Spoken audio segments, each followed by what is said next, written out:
미국인 중에 무려 6%는 삶이 고통이다라고 갤럽 조사에서 밝혔다고 합니다.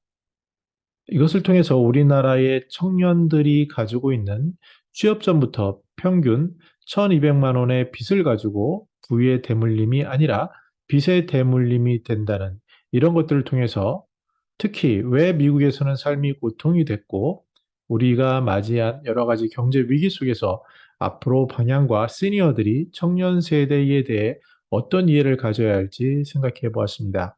안녕하세요. 저는 시니어 라이프 비즈니스를 연구하는 최학입니다. 최근 조사에서 미국인 1,400만 명이 사는 게 고통이다라고 갤럽 조사에서 밝혔습니다. 이는 대략 5.6%인데요. 그 이유가 무엇인가에 대해서는 최근에 급속히 늘어난 물가 상승, 즉 인플레이션 때문인데요. 이를 통해서 생활 물가가 비싸지고 있다고 합니다. 여러 가지 매체를 통해서 들리고 또 지인들의 경우에도 예전에 최근에 들은 이야기인데요. 어느 부모님이 미국에 있는 자녀를 방문을 해서 굉장히 비싼 동네에서 내가 너희들에게 저녁 한 끼를 대접하겠다라고 얘기를 하고 가급적 필요한 모든 사람을 불러라라고 얘기를 했다고 합니다. 예전 같았으면 부가 크신 분이기 때문에 큰 걱정이 없었겠지만 거기에 대해서 자녀가 그래도 될까? 지금 그렇지 않아라고 얘기해서 굉장히 저녁 식사에 초대한 사람의 수를 줄였는데요. 단순히 스테이크 먹고 그 다음에 했는데 와인 한 병에 100만 원. 물론 딴 나라 얘기가 있지만 최근에 다른 쪽에서 들은 얘기로는 햄버거 하나 둘이 먹는데도 3, 4만 원을 훌쩍 뛰어넘는 이러한 것 속에는 일하는 사람 인건비에 대한 것들 또 농산물의 가격이라든지 여러 가지가 인플레이션 현상이 나타나고 있다라는 것으로 보여집니다. 고통으로 분류된 응답자가 5.6%인데요. 저 같은 경우는 경제에 대한 뉴스를 상당히 많이 시청하고 학습합니다. 그 이유는 말씀드린 것처럼 시니어 삶에 있어서 어떠한 투자라는 영역도 중요한 부분이기 때문에 거의 초창기부터 20년 넘게 이 부분에 대한 학습을 하고 있는데 최근에 들리는 여러 가지 경제 정보를 더 잘 아시겠지만 이러한 인플레이션이다. 그리고 그에 따른 금리 인상이다. 그랬을 때 또는 더 나아가서 심각하게는 마치 양털깎이처럼 양에게 먹을 것을 줘서 털이 풍성하게 자라게 한 다음에 어느 순간 갑자기 털을 깎아버리는 즉 저금리로 인해서 달러를 굉장히 많이 쓰게 하면서 최근에 있었던 여러 가지 투자 자산 수익들을 일으킨 다음에 가장 핵심이 되는 것은 부동산이고요. 또 최근에는 가상화폐도 있었고요. 또 주식도 있었습니다. 그래서 그런 것들이 저금리에 인해서 빚을 지고 레버리지라고 하는데 그 투자를 많이 하게 함으로써 즉 양털을 늘린 다음에 어느 순간 깎아버리는 그랬을 때 맞이하는 것이 바로 이 저금리에 익숙한 2030 세대가 현재 맞이하는 멘붕이라고 할 수 있겠습니다. 주택담보대출이 10%는 14년 전 이야기인데 지금 벌써 7, 8% 그리고 9%까지 간다라는 얘기를 하고요. 미국에서는 금리 인상이 4%를 넘어설 것이다라는 게 대부분의 의견이기 때문에 그렇게 됐을 때 우리나라가 여러 가지 경제 정책을 쓰겠지만 어쩔 수 없이 우리는 금리는 높아질 수밖에 없지 않는가. 이랬을 때 대출을 2% 정도에서 받았던 젊은 청년들인 경우에요. 그 경우에 그것의 빚의 레버리지가 크다면 2%가 만약에 8%가 된다고 한다면 그 안에 여러 가지 피할 수 있는 것을 피하지 않았다면 이러한 최악의 시나리오를 더해보면 어마어마한 무서운 일들이 펼쳐지고 있는 현실입니다. 그만큼 물가 상승은 중요하고요. 시니어 삶에 있어서 물가 상승이 중요한 것은 영화에서도 많이 보는데요.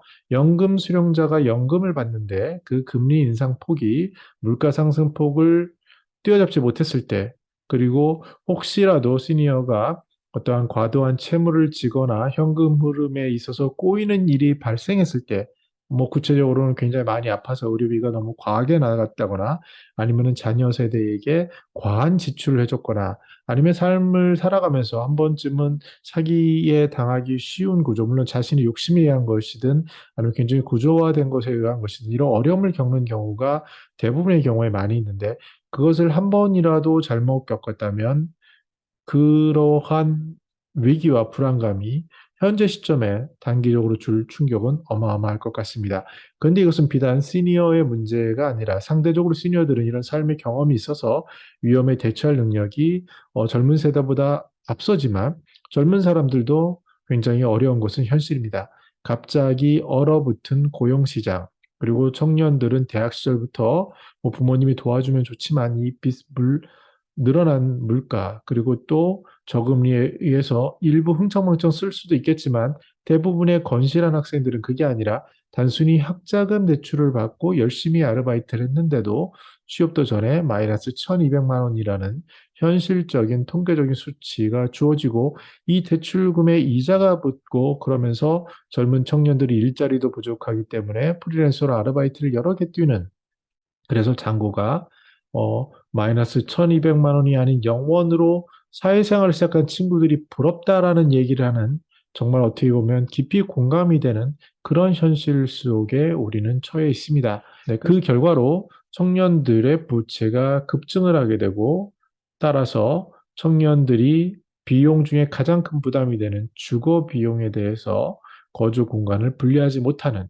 그래서 다시 부모님 입장에서는 독립이 안 되는, 그래서 청년들이 왜 거주 공간을 분리하지 못하냐 그러니까 전세, 월세, 보증금 부담이 크다가 42%가 되고요.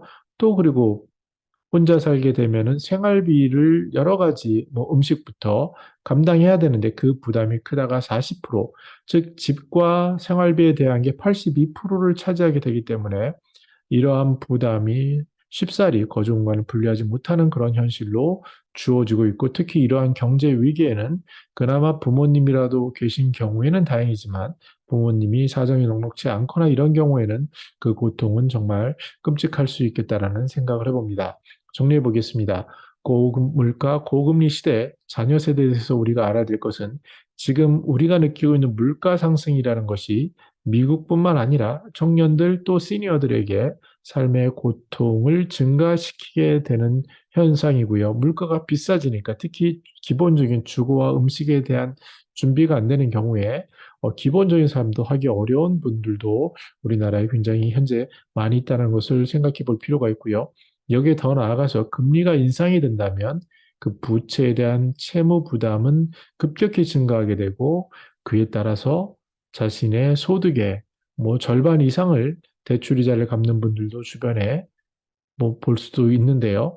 그러한 더 힘들어지는 삶이 계속이 될 것이라는 그런 전망 속에, 그러면 시니어 세대는 젊은 청년 세대를 바라볼 때, 아, 이때 다시 예전과 같이 청년들이 비용을 줄일 수 있는, 함께 나눌 수 있는, 만약에 그것이 아니라면, 그 처지를 이해할 수 있는, 그래서 국가에서 이렇게 갑작스럽게 어려워진 분들을 위해서 지원책을, 선별적인 지원책을 준다고 했을 때, 여기에 대해서 우리가 수긍하고, 정말 우리가 생각하지 못할 정도의 어려움을 겪는 분들이 급속도로 늘어날 수 있겠구나. 특히 시니어 세대가 경험한 IMF 같은 것들이 충분히 일어날 수 있는 제반 여건이 갖춰져 있구나.